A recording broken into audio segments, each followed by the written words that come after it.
memaparkan materi mengenai struktur pasar modal Indonesia. Yang pertama yaitu mengenai Otoritas Jasa Keuangan atau OJK. Dasar hukum berdirinya OJK adalah Undang-Undang Nomor 21 Tahun 2011 tentang Otoritas Jasa Keuangan. Dengan demikian, OJK menjadi otoritas baru, menggantikan peran Bank Indonesia dan Kementerian Keuangan dalam mengawasi perbankan, lembaga keuangan non-bank, dan pasar modal. Tujuan dibentuknya OJK tidak hanya untuk melakukan pengawasan prudensial atau kehati-hatian bagi semua lembaga jasa keuangan di Indonesia, melainkan juga melakukan pengawasan market conduct sebagai upaya perlindungan konsumen bagi pelanggan produk dan jasa keuangan. Adapun fungsi dan tugas OJK, yang pertama, fungsi OJK adalah menyelenggarakan sistem peraturan dan pengawasan yang terintegrasi terhadap keseluruhan kegiatan di dalam sektor jasa keuangan, Pasal 5 Undang-Undang Nomor 21 Tahun 2011 tentang OJK. Sementara itu, tugas OJK Pasal 6 adalah melakukan pengaturan dan pengawasan terhadap yang pertama, kegiatan jasa keuangan di sektor perbankan, yang kedua, kegiatan jasa keuangan di sektor pasar modal, dan yang ketiga, kegiatan jasa keuangan di sektor perasuransian, dana pensiun, lembaga pembiayaan, dan lembaga jasa keuangan lainnya.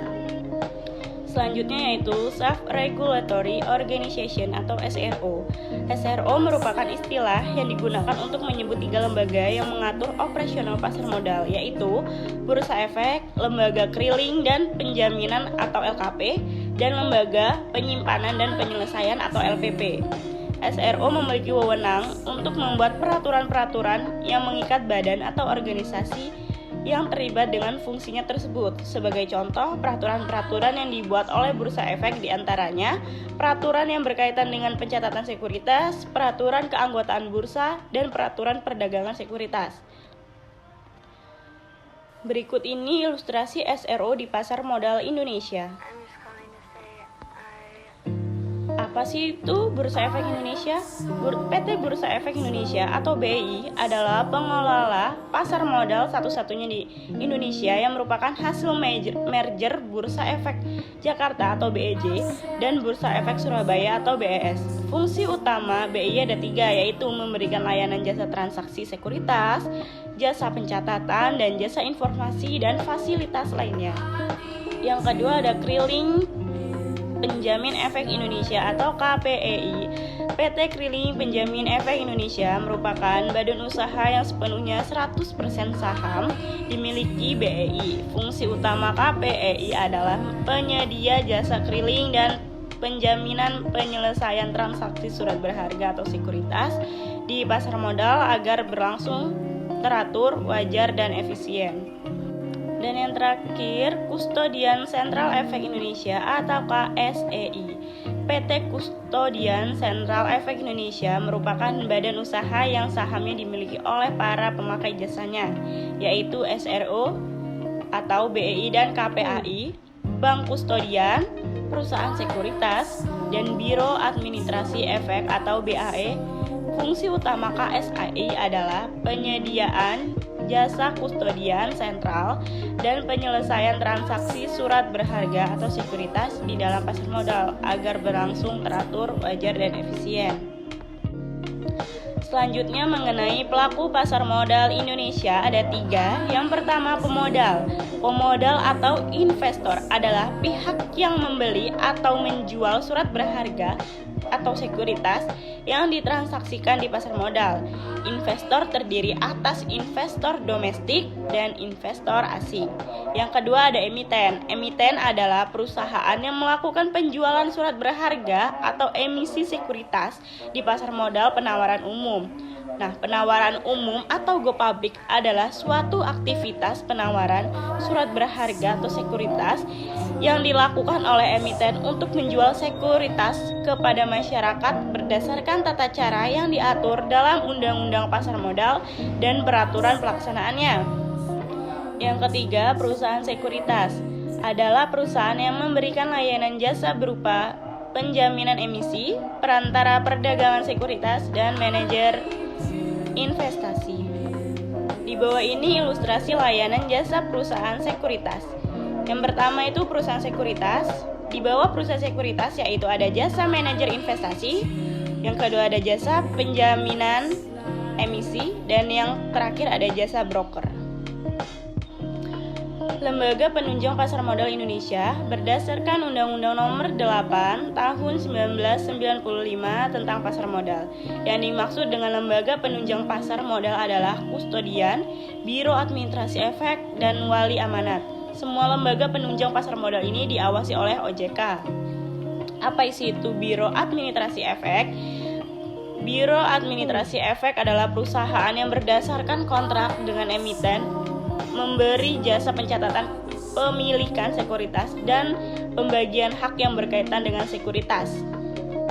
Perusahaan yang menawarkan jasa BAE wajib mendapat izin dari OJK. Secara garis besar, lingkup kerja utama dari BAE adalah jasa administrasi sekuritas yang meliputi yang pertama, tata laksana pencatatan, pengadministrasian, dan penyimpanan sekuritas. Yang kedua, mutasi saham.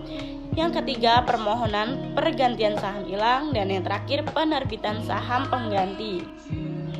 Bank kustodian. Kustodian adalah perusahaan yang memberikan jasa penitipan sekuritas dan harta lain yang berkaitan dengan sekuritas serta jasa lain termasuk menerima dividen, bunga, dan hak-hak lain, menyelesaikan transaksi sekuritas, dan mewakili pemegang rekening sekuritas yang menjadi nasabahnya. Selain perusahaan sekuritas, yang dapat menjalankan kegiatan kustodian adalah bank umum yang telah mendapatkan persetujuan dari OJK. Wali amanat merupakan pihak yang dipercaya oleh mewakili kepentingan pemegang sekuritas yang bersifat utang atau obligasi atau sukuk. Sekuritas bersifat utang adalah surat pengakuan utang yang bersifat sepihak dari pihak penerbit atau emiten dan para kreditur atau investor. Pada umumnya, kreditur dari pihak penerbit utang jumlahnya relatif banyak. Oleh karena itu, wali amanat didirikan sebagai lembaga yang dapat mewakili kepentingan seluruh kreditur. Kegiatan wali amanat di sektor pasar modal mencakup hal-hal berikut. Yang pertama, penyusun kontrak perwalimatan dengan emiten. Yang kedua, menganalisis kemampuan dan kredibilitas emiten. Yang ketiga, melakukan pengawasan terhadap jaminan sekuritas bersifat utang.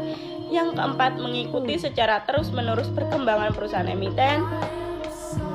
Yang kelima, penyampaian laporan dan keterbukaan informasi kepada pemegang sekuritas bersifat utang. Yang keenam, penyelenggara rapat umum bagi para pemegang sekuritas bersifat utang dan melaksanakan keputusannya. Yang ketujuh, melakukan pemantauan dan pengawasan terhadap pembayaran bunga atau imbal bagi hasil dan dari pinjaman atau pembiayaan pokok sekuritas. Dan yang terakhir, sebagai agen utama pembayaran. Pemeringkat sekuritas. Pemeringkat sekuritas adalah perusahaan yang diizinkan OJK untuk memberikan jasa pemeringkatan sekuritas bersifat utang seperti obligasi dan suku. Perusahaan pemeringkat sekuritas yang telah memperoleh izin usaha dari OJK ada dua, yaitu PT Pevindo dan PT Fitch Rating Indonesia. Output yang dihasilkan oleh perusahaan pemeringkat sekuritas adalah peringkat atau investment grade, yang merupakan opini tentang kemampuan emiten yang menerbitkan sekuritas berdasarkan utang untuk memenuhi kewajiban pembayaran secara tepat waktu. Pemeringkat tersebut digambarkan dengan simbol tertentu, pada umumnya disimbolkan dengan menggunakan huruf A, B, C, dan D, dengan disertai simbol plus atau minus, untuk menggambarkan resiko kegagalan emiten dalam memenuhi kewajiban keuangannya. Selain melakukan kegiatan pemeringkatan, perusahaan pemeringkat sekuritas dapat melakukan kegiatan usaha yang berkaitan erat dengan kegiatan utamanya dalam melakukan pemeringkatan, seperti jasa pemantauan korporasi, yang kedua jasa riset ekuitas, dan yang terakhir jasa publikasi. Selanjutnya mengenai profesi penunjang pasar modal di Indonesia. Yang pertama ada akuntan. Akuntan adalah pihak yang memberi jasa terkait akuntansi. Jasa yang diberikan akuntan antara lain menyusun, membimbing, memperbaiki, dan mengaudit pembukuan perusahaan. Akuntan pasar modal wajib terdaftar di OJK. para pihak yang membutuhkan jasa akuntan, antara lain emiten, SRO, perusahaan sekuritas, dan pihak lain yang melakukan kegiatan di sektor pasar modal. Yang kedua adalah konsultan hukum. Konsultan hukum ini memiliki peran penting dalam proses penawaran atau go public. Hal tersebut berkenan dengan adanya kewajiban pemeriksaan dari aspek hukum atau legal audit dan pendapat hukum atau legal opinion bagi emiten yang akan go public ke OJK. Pada saat perusahaan akan melakukan penawaran umum, biasanya didahului oleh proses due diligence atau penelitian mendalam. Pemeriksaan hukum yang dilakukan meliputi pemeriksaan terhadap dokumen-dokumen yang dimiliki emiten dan masalah-masalah yang berhubungan dengan hukum yang dihadapi oleh emiten. Hasil pemeriksaan hukum atau legal audit yang dilakukan konsultan hukum akan menghasilkan pendapat hukum atau legal opinion. Yang ketiga ada penilai. Penilai adalah pihak yang memberikan jasa penilai atas aset perusahaan yang menjual sekuritasnya di pasar modal. Seperti halnya dengan profesi penunjang pasar modal lainnya, sebelum melakukan kegiatan di pasar modal, wajib terdaftar di OJK.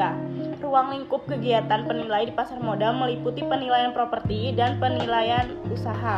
Hasil dari kegiatan penilaian yaitu berupa opini. Dan yang keempat ada notaris. Notaris di pasar modal berperan memberikan jasa pembuatan dokumen yang berkekuatan hukum atau legal dokumen terkait kegiatan dan produk di pasar modal seperti berikut.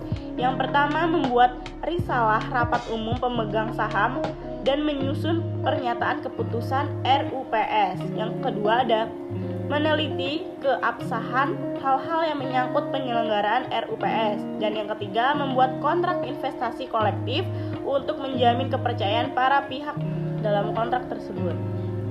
Selanjutnya ada lembaga lain pasar modal Indonesia. Yang pertama, penilai harga sekuritas.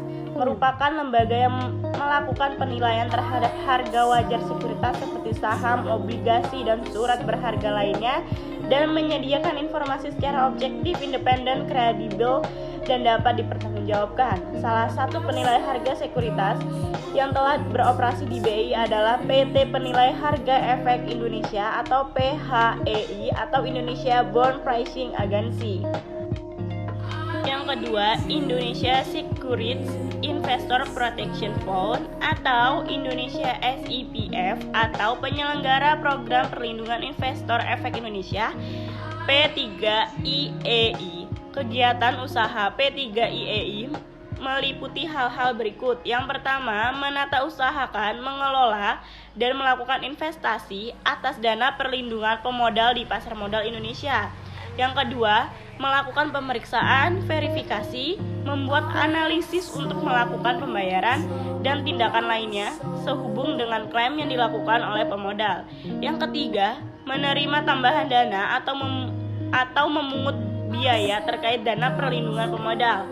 Yang keempat, melakukan tindakan untuk pengembalian dana yang telah dikeluarkan dari dana perlindungan aset pemodal untuk pembayaran klaim berdasarkan subrogasi atas hak pemodal terhadap pihak yang telah menimbulkan kerugian, termasuk namun tidak terbatas ikut serta dalam proses hukum baik di dalam maupun di luar pengadilan. Dan yang terakhir, serta melakukan segala kegiatan pendukung lainnya yang berkaitan dengan maksud dan tujuan di atas. Dan yang ketiga ada Badan Arbitres Pasar Modal Indonesia atau BAPMI. Badan Arbitres Pasar Modal Indonesia bertugas menyelesaikan persengketaan perdata di bidang pasar modal melalui mekanisme penyelesaian sengketa di luar pengadilan. Adapun persengketaan yang bisa diselesaikan oleh BAPMI harus memenuhi syarat berikut. Yang pertama, hanyalah persengketaan perdata yang timbul di antara pihak di bidang atau terkait dengan pasar modal. Yang kedua, terdapat kesepakatan di antara para pihak yang bersengketa bahwa persengketaan akan diselesaikan melalui BAPMI. Yang ketiga, terdapat permohonan tertulis atau pendaftaran perkara dari pihak-pihak yang bersengketa kepada BAPMI. Dan yang terakhir, persengketaan tersebut bukan merupakan perkara dalam ruang lingkup hukum pidana atau hukum administratif. Sekian penjelasan mengenai materi struktur pasar modal Indonesia. Kurang lebihnya saya mohon maaf. Saya akhiri. Wassalamualaikum warahmatullahi wabarakatuh.